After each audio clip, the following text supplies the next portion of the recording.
Hey everyone, Judicial Watch President Tom Fitton here with our weekly update on social media. A lot going on this week. There's a war going on. I'll talk about that and how it intersects with U.S. corruption issues.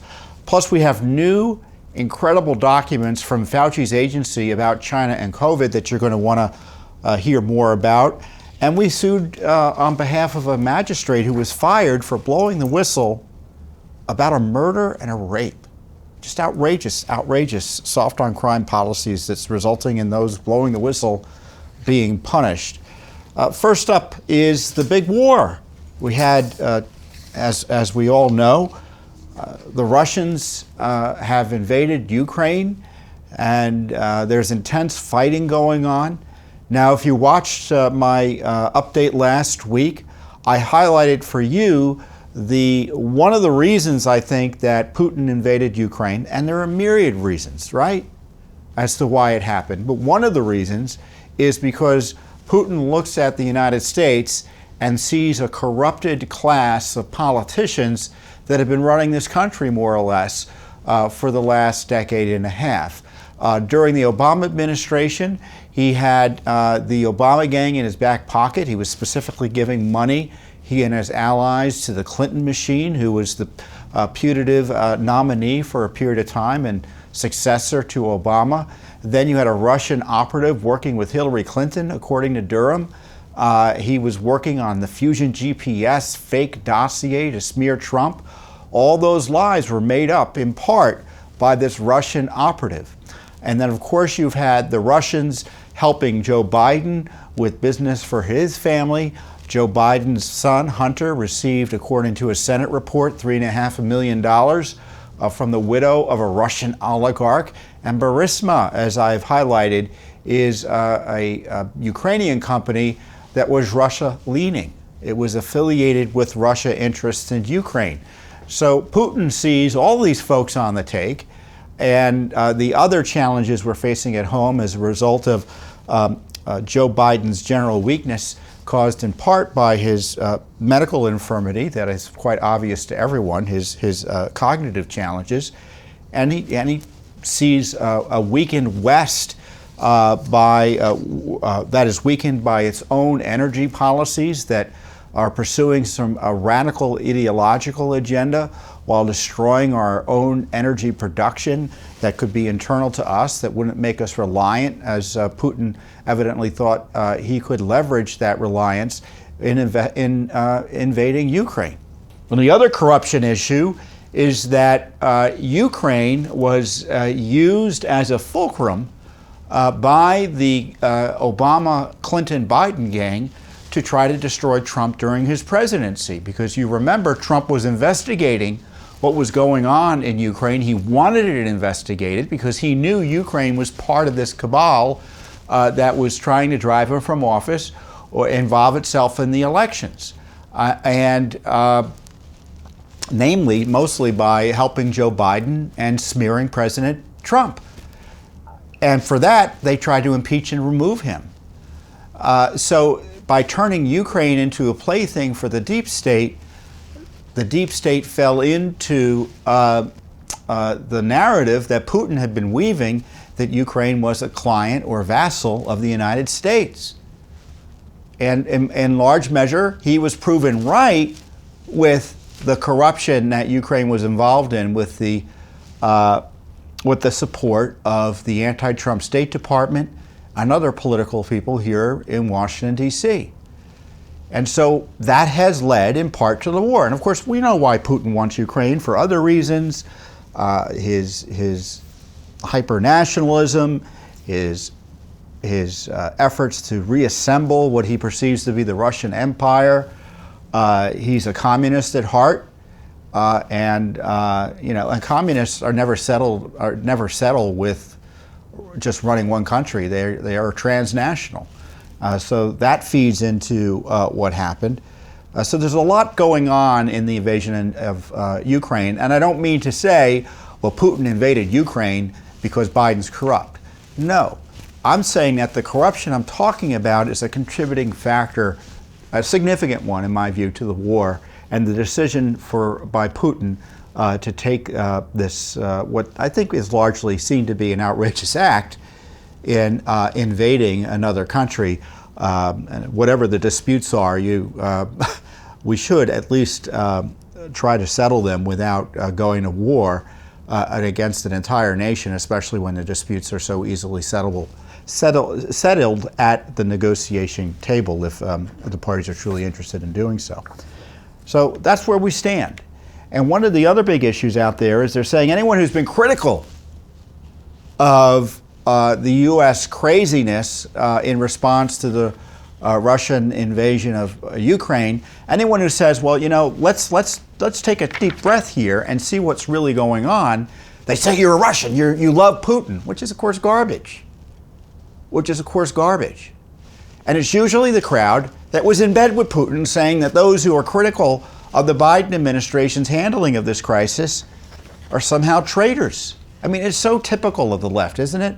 They accuse others of doing what they have done. And in this case, they were happy to ally themselves with Putin.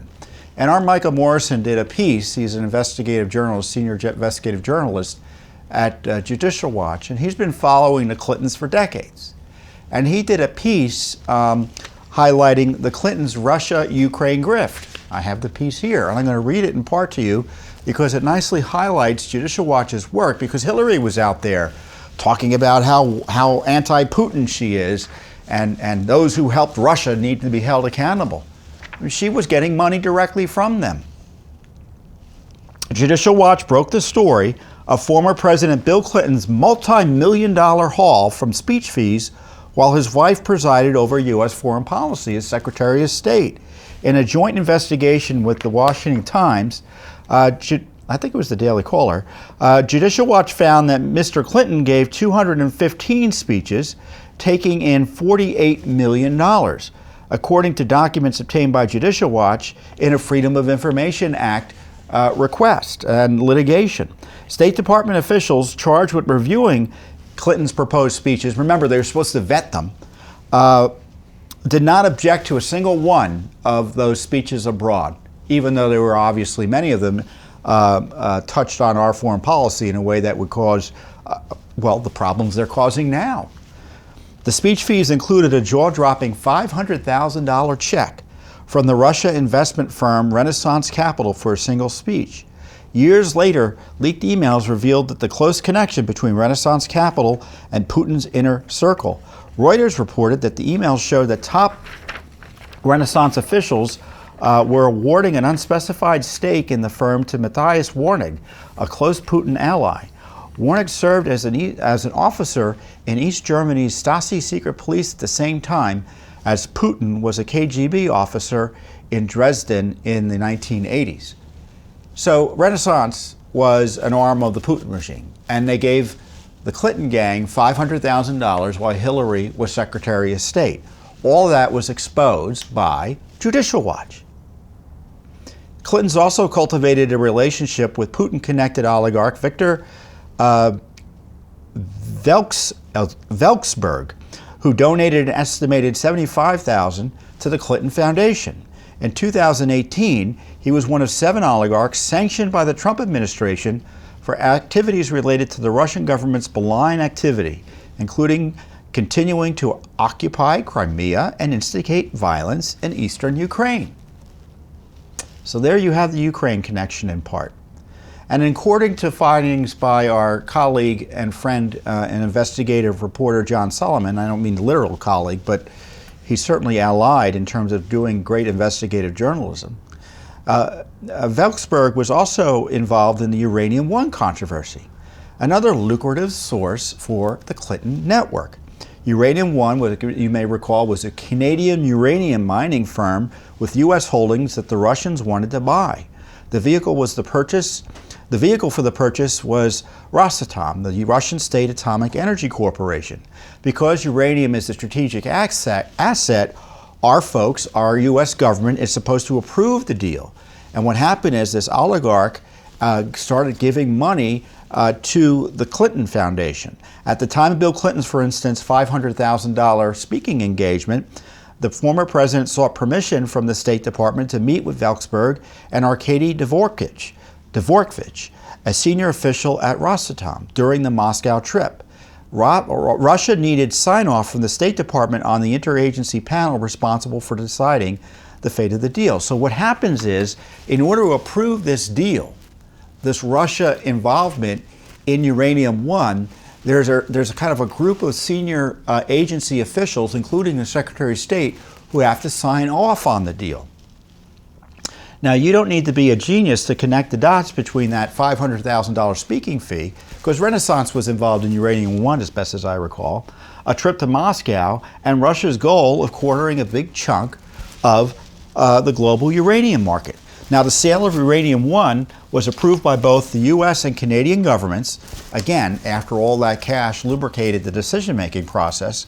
In the years surrounding the deal, including before it became public knowledge, entities connected to Uranium One donated $145 million to the Clinton Foundation. The Clintons had a Ukrainian benefactor as well. So everyone had a stake with the Clintons. They were open for business. According to a New York Times report, Ukrainian oligarch and steel baron Viktor Pinchuk steered between $10 million and $25 million to the Clinton Foundation, loaned his private plane to the Clintons, flew to LA to attend Mr. Clinton's big 65th birthday party, went to a dinner party at the Clintons' home, and he hired a Clinton consultant to arrange meetings with the State Department to discuss Ukraine. And of course, he also donated $150,000 to the Clinton Foundation. Now, of course, this guy Pinchuk has been involved in controversies in Ukraine for years. But the whole point is that you've had all of these foreign interests, including from Ukraine and Russia, entering our U.S. political system through donations and trying to influence our U.S. political system through donations to the Clinton Foundation.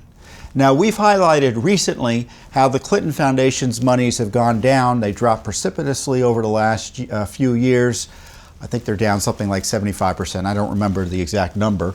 Well, I just did an op-ed on it. You would think I'd remember, but it's out there. We can provide a link to the op-ed highlighting that it's no surprise that once they were out of power, their fundraising would go down because it was a vehicle to raise money for her political aspirations. It was a front.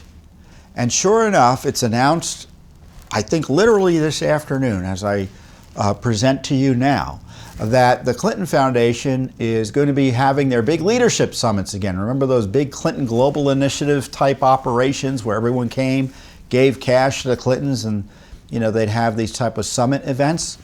Well, they're back. What does that suggest to you? Clinton Inc. is open for business again. They will be taking money from all comers, and that Hillary Clinton, in my view, wants to evidently run for office again because usually the monies that are raised for these foundation and other efforts are to elevate her name as she's preparing for political office.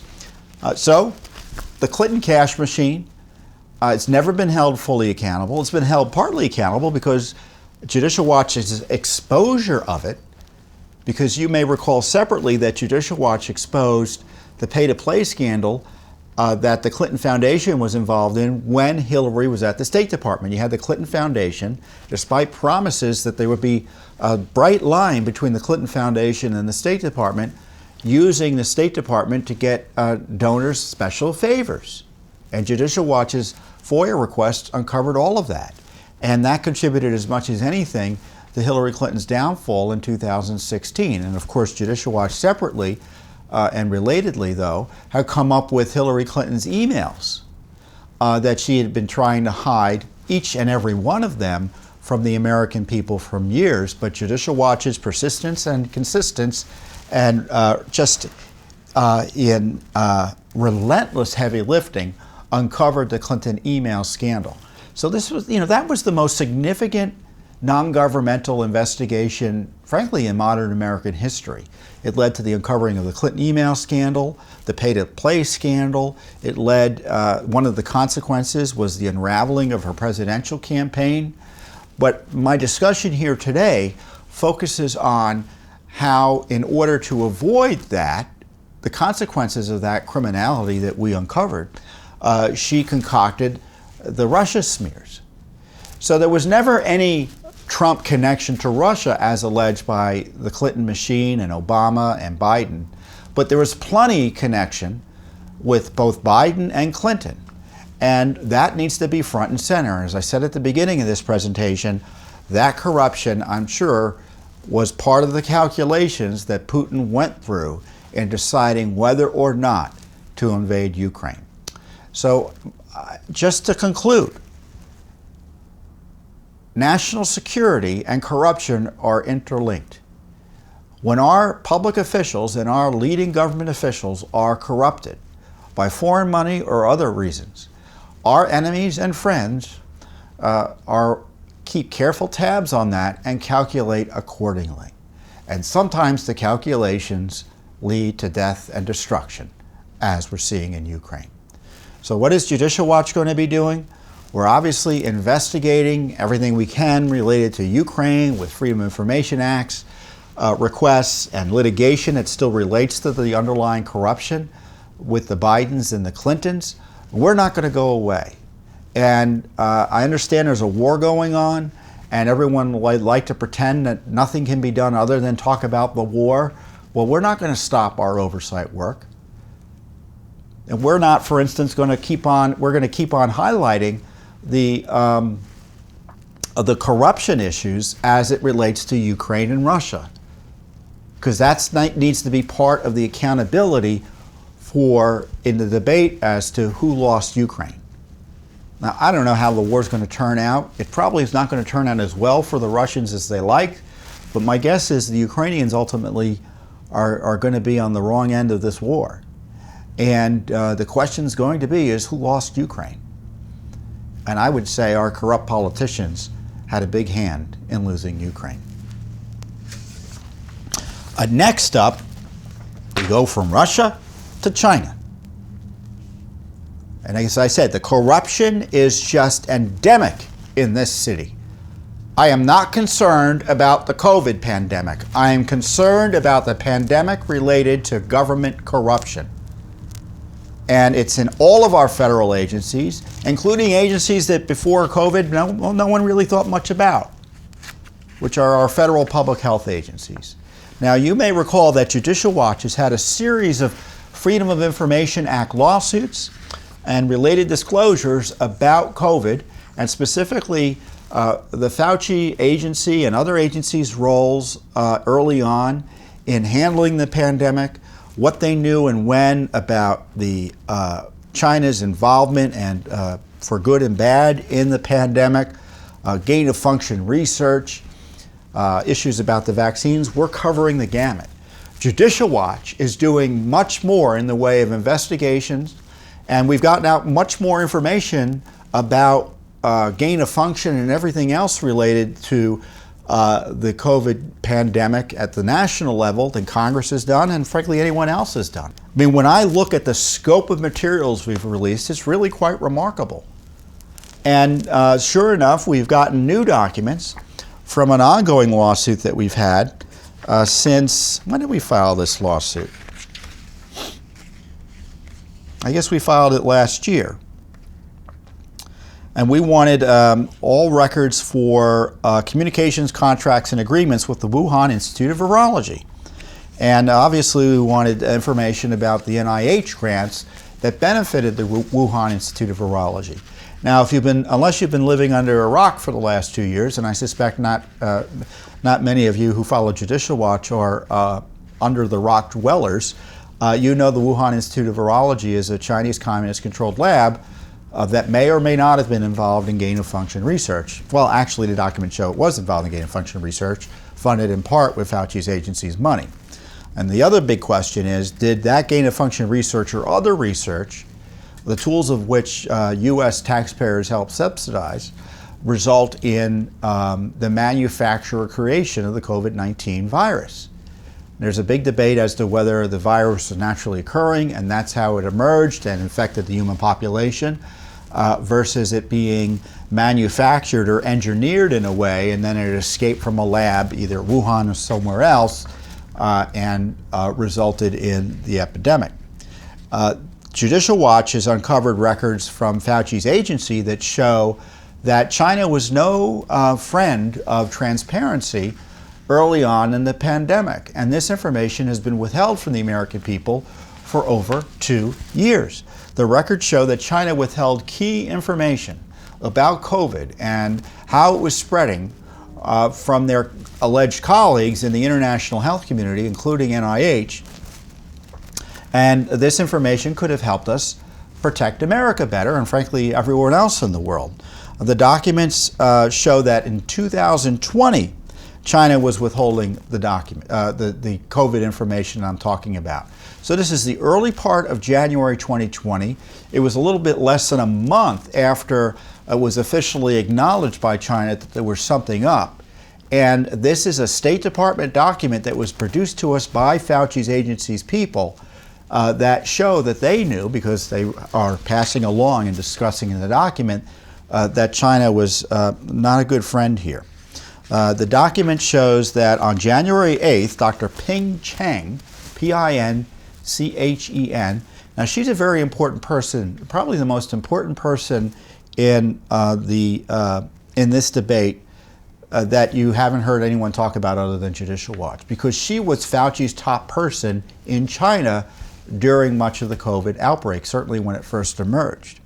So I didn't know this until I saw her in Judicial Watch documents, that Fauci's agency, the National Institute for Allergic and Infectious Diseases, had a representative, a permanent person, practically speaking, there in China, working with Wuhan and kind of engaging in half-baked spy operations while they were actually funding them. So they were concerned about Wuhan while funding it. It's completely crazy. So after the outbreak, there's a document on January 8th, 2020, Dr. Chen emails her senior colleagues at Fauci's agency with the subject line, "PRC response to pneumonia cases shows increased transparency over past outbreaks, but gaps in epidemiological data remain." So more transparency, but less transparency. That's a great government document. So this is Chen's email. She writes to her colleagues, "Hi, here's the cable from the U.S. Embassy Beijing," which means it's a State Department document, reporting on the pneumonia outbreak in Wuhan, China. It has ruled out SARS, MERS, and the flu. Redacted confirmed, so there's a name redacted. It is a viral infection, and there's another redaction. The cable contains SBU information, so sensitive but unclassified. So please don't distribute it widely. So this is a cable she shared with her colleagues from the State Department analyzing and describing China's response to the Wuhan pneumonia, as it was called, that was emerging. The summary of the cable states, and it's worth reading in full because it shows you just how unhelpful China was early on.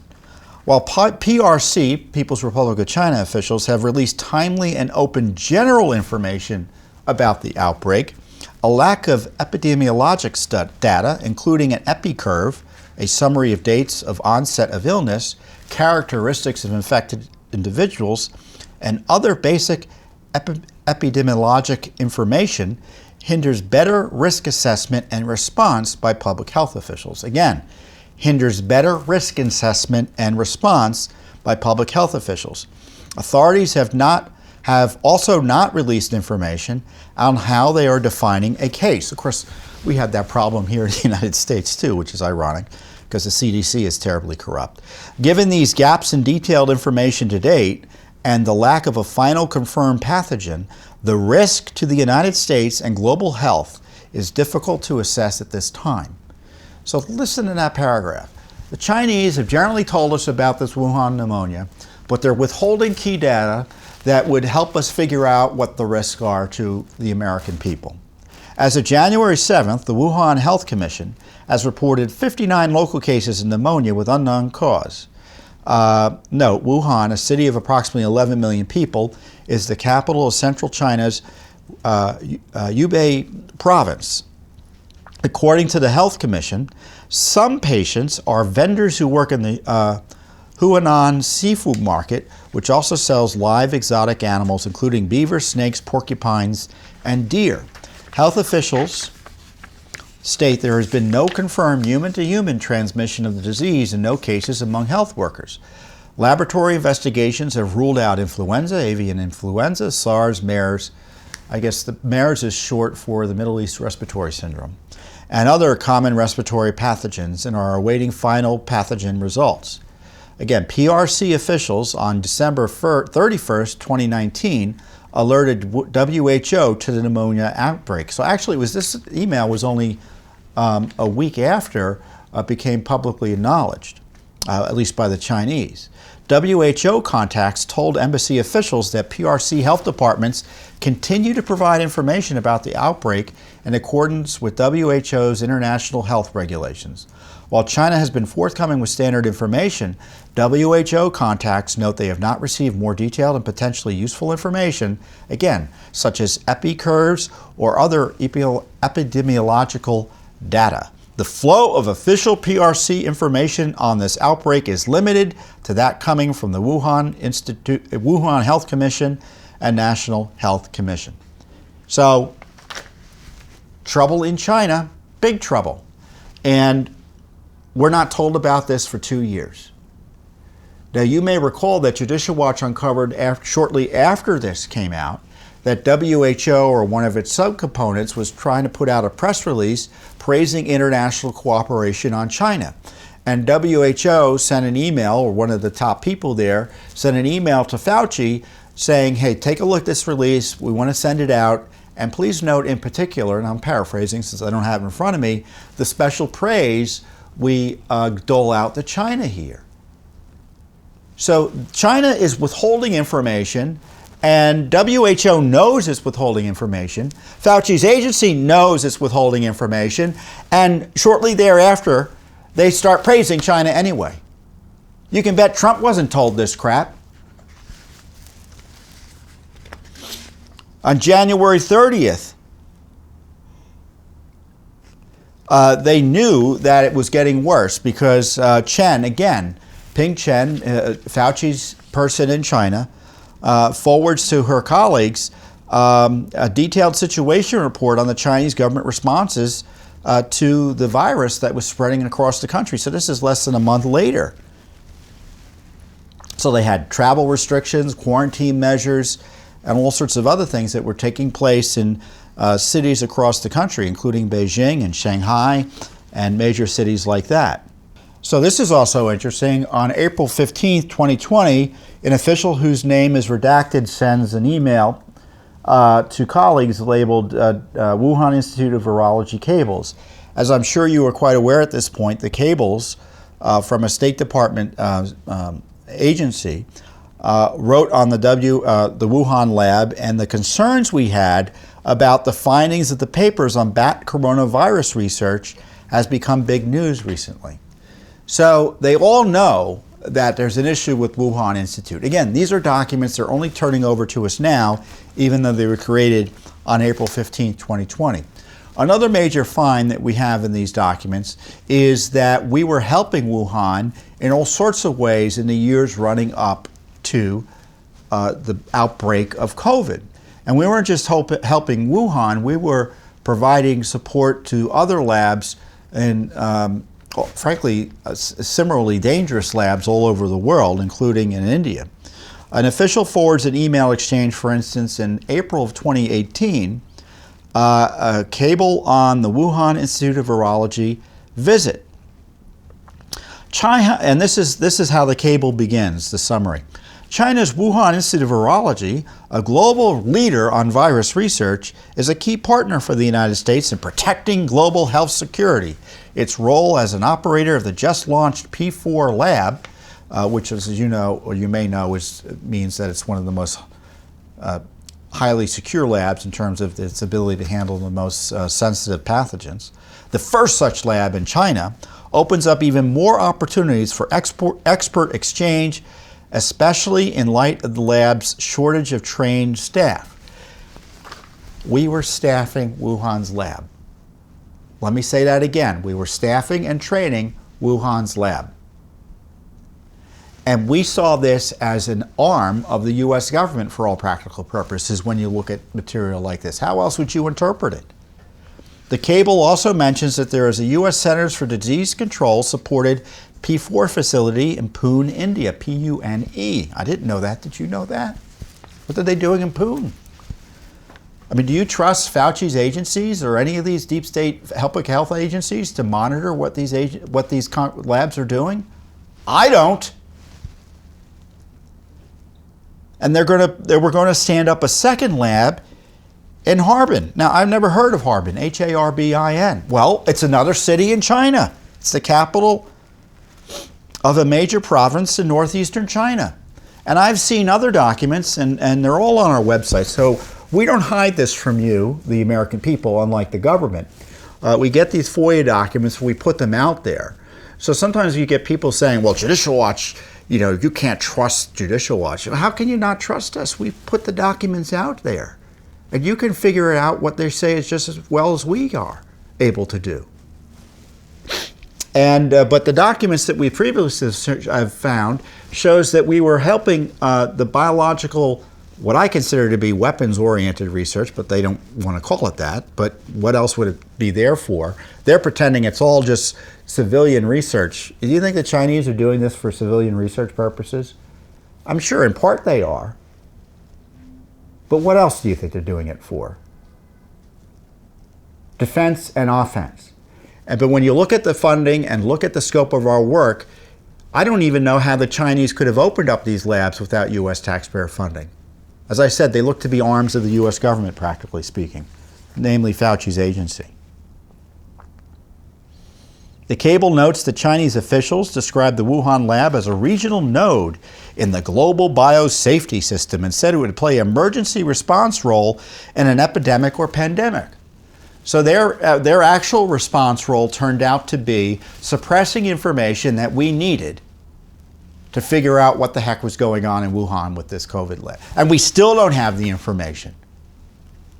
I mean, there have been 2 studies that were put out recently, interesting ones, and I encourage you to look them up because believe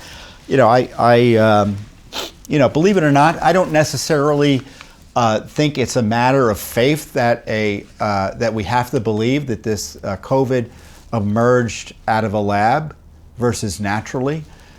So it could be either one. I don't know. And if it is one versus the other, we take steps accordingly.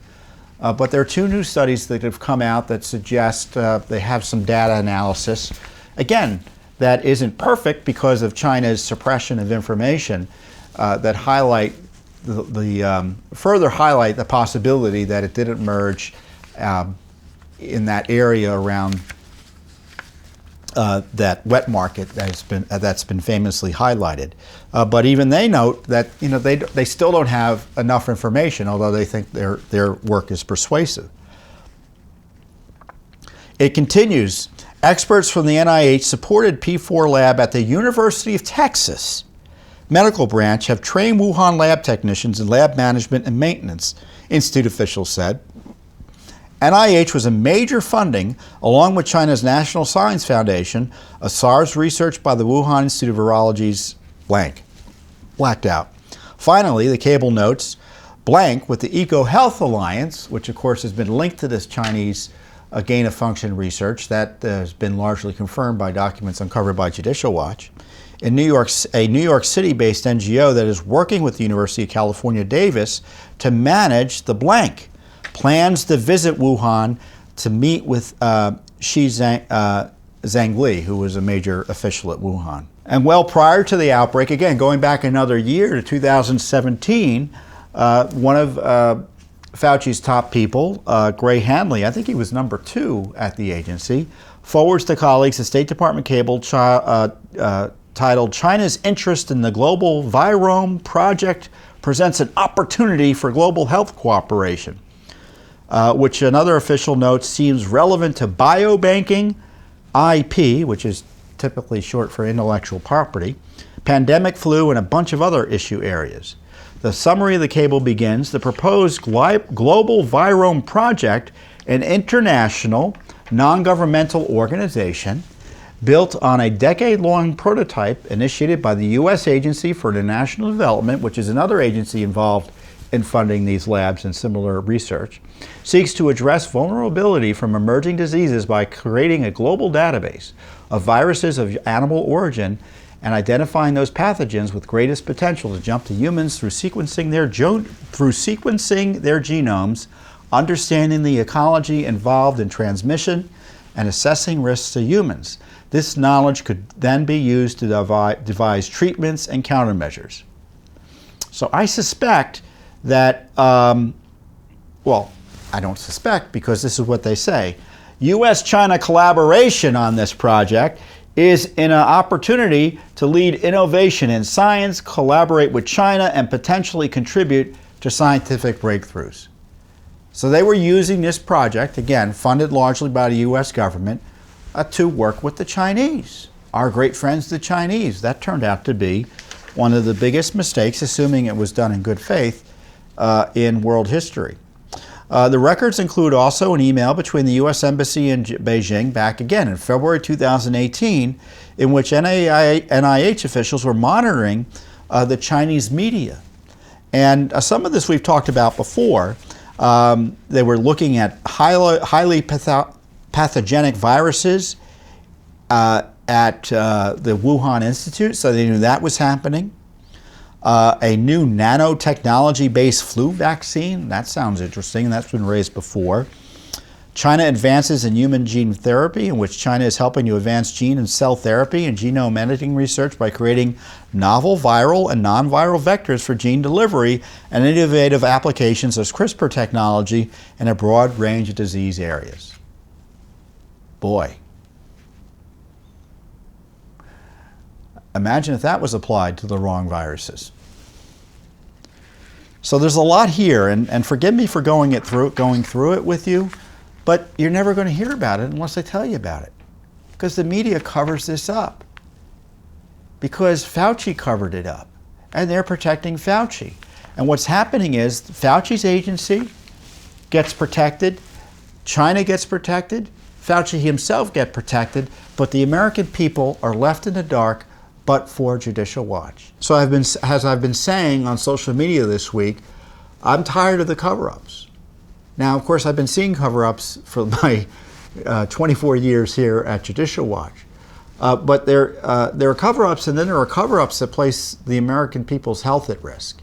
And when they're lying for China and protecting China and not pressing China as they should, as we're facing this dangerous pandemic. Now, we can argue about how dangerous it is and what we should have done in response to it, and you know or you should know where I stand on that.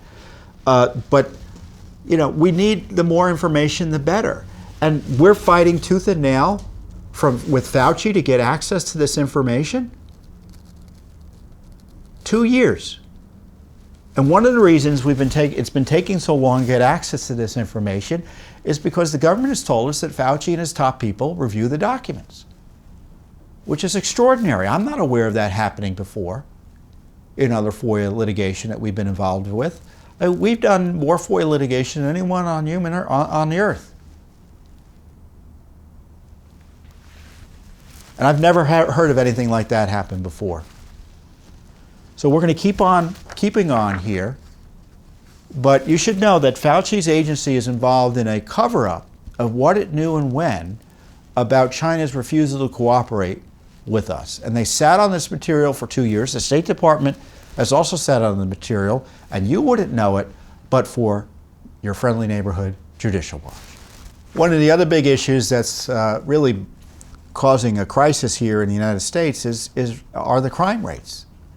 Murders and rapes and so-called criminal justice reform that has allowed dangerous criminals out into the streets to rape, maim, and murder. It's a crisis in our urban areas. It's a crisis all over the place. And Judicial Watch has been trying to highlight these issues through its litigation and FOIA work. And in this case, we've filed a civil rights lawsuit on behalf of a magistrate who was fired for taking steps as a citizen to try to protect the citizens that she's had sworn an oath, I presume, to try to protect. We're representing former Virginia Magistrate Elizabeth Fuller against the officials of the Office of the Executive Secretary of Magistrate Services in Virginia for firing her in violation of her First and 14th Amendment rights. So this is a civil rights lawsuit on behalf of essentially a whistleblower. On October 19, 2021, Fuller was fired from her job as a magistrate after commenting to the Alexandria Times as part of a discussion about the publicly available outcome of her own personal 2020 complaint against a bondsman named Niguin. A man named Ibrahim Elkai Bouachi was arrested and indicted by a grand jury in January of 2020 for a burglary with intent to commit murder, abduction, sodomy, strangulation, and rape of a poor woman named Carla Elizabeth Dominguez Gonzalez. And notwithstanding the seriousness of those charges, the Alexandria Circuit Court, Alexandria being a locality here just outside of Washington, D.C. in Virginia, released this predator on a $25,000 bond in April 2020. So he's arrested for rape and attempted murder, abduction, sodomy, strangulation, and he's held for less than, 4 months and released on a $25,000 bond. Compare and contrast that to the treatment of the January 6th defendants. Need I go any further? Less than 4 months after his release, on January 29th, he reportedly drove to Ms. Dominguez's residence, his victim, and shot and killed her outside her apartment complex. I mean, that's the consequence of these soft on crime policies. People get murdered who otherwise wouldn't have been murdered but for specific policy choices by our courts and the politicians who write the laws. And our lawsuit alleges, and this is the key part, in the immediate days following the news reports about Ms. Dominguez's murder, plaintiff, Ms. Fuller, learned from a police officer in the citizen lobby of the magistrate's office, so in the hallway, that the vehicle and gun reportedly used by Bouachi to murder Ms. Dominguez belonged to the surety bail bondsman, Niguin, who posted the bond for Bouachi's release in April 2020. So the bail bondsman's gun was used and his car was used. On information and belief, the bondsman and the officer struck casual conversation while they were waiting in the lobby when the bondsman said it was his gun and his car that Bouachi used to murder the poor woman. We didn't say that in the release, but in the lawsuit, that's how I'm characterizing it. And the bondsman said he had actually let Bouachi stay at his house while he was away on vacation. So the officer subsequently relayed the information to Ms. Fuller, our client, as part of a casual conversation, basically water cooler a conversation among friendly colleagues. Outside, it wasn't as part of any hearing or any proceeding. It was folks in the hall talking. So, because she's a Judicial Watch client, we tend to take on clients who can't help but do the right thing. On August 6, 2020, in her personal capacity, she filed a complaint with the Commonwealth of Virginia, their Department of Criminal Justice Services division, alleging that the bondsman violated rules and regulations of his licensure as a surety bail bondsman. And on September 1st, 2020, he lost his license. It was suspended and revoked. And so Fuller thought, hey, it's over. More than a year later, this newspaper, the Alexandria Times, local newspaper, disclosed information it obtained through a Freedom of Information Act request regarding the bondsman's involvement, as well as Fuller's complaint, and subsequently approached Fuller for comment in October 2021. So this is a full year after the complaint had concluded. Fuller commented as follows. Niguin, who is a bondsman, came to work in the days following the murder, nearly boasting and joking about the fact that the gun and car belonged to him and that Bouachi had stayed at his home, the murderer or alleged murderer. Bondsman, I think he's been convicted by now. The bondsman was telling this officer about what happened and almost bragging about it. The officer said to me, "You'll never believe what he just said to me." So I said, "I've got to do something about it." I tell you what, if our public officials, if our court officials, if our politicians, if our media, frankly, if our citizens all took that line to heart, I've got to do something about it. Think how much better off this country would be. Think how many lives would be saved. Think how secure our borders would be.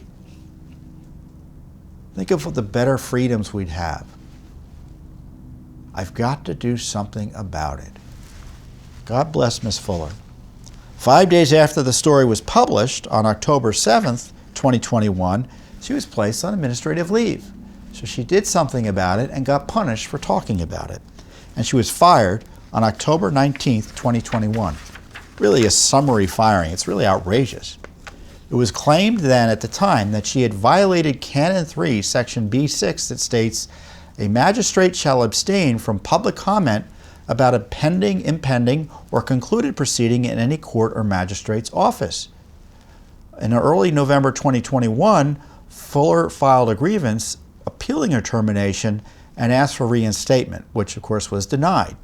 Now, we argue that her firing was in retaliation for protected speech, because she embarrassed the court, frankly, and that the judicial canon used to justify her firing doesn't apply to comments made about a public filing made in her personal capacity about a concluded matter. So this is something done in her capacity as a citizen, not as a magistrate judge. So it wasn't about a matter before her. At all relevant times, Fuller was engaged in constitutionally protected speech when she made the comments to the Alexandria Times, which undeniably addressed matters of public concern. Plaintiff enjoys the right of freedom of speech, as guaranteed by the First Amendment to the United States Constitution. This includes the right to comment to the Alexandria Times on plaintiff's public complaint filed in her personal capacity about the misconduct of a bondsman and its outcome, and the system's failure to protect a rape victim. Remember, that poor woman is dead. And our client tried to do something about it, and the court system punished her by firing her from her job. I'm going to read you what I wrote as a statement because I think it's worth considering. An innocent woman is dead because she was murdered by a rapist who was let out of jail. And so the Virginia court fires the magistrate who blew the whistle on the court bondsman whose misconduct enabled the murder. Our client, Ms. Fuller, is a hero, and she lost her job in violation of her constitutional rights because she embarrassed Virginia officials over their deadly soft-on-crime bail policies. So you hear about these soft-on-crime policies, and we're trying to do something about at least one person who tried to take a stand against it. And the only reason she was even out there in the public was because intrepid reporters at the Alexandria Times was investigating this outrage. I mean, this was a big story locally for a period of time. And they found out that this magistrate had filed a complaint. So she responded in her personal capacity. And she gets fired?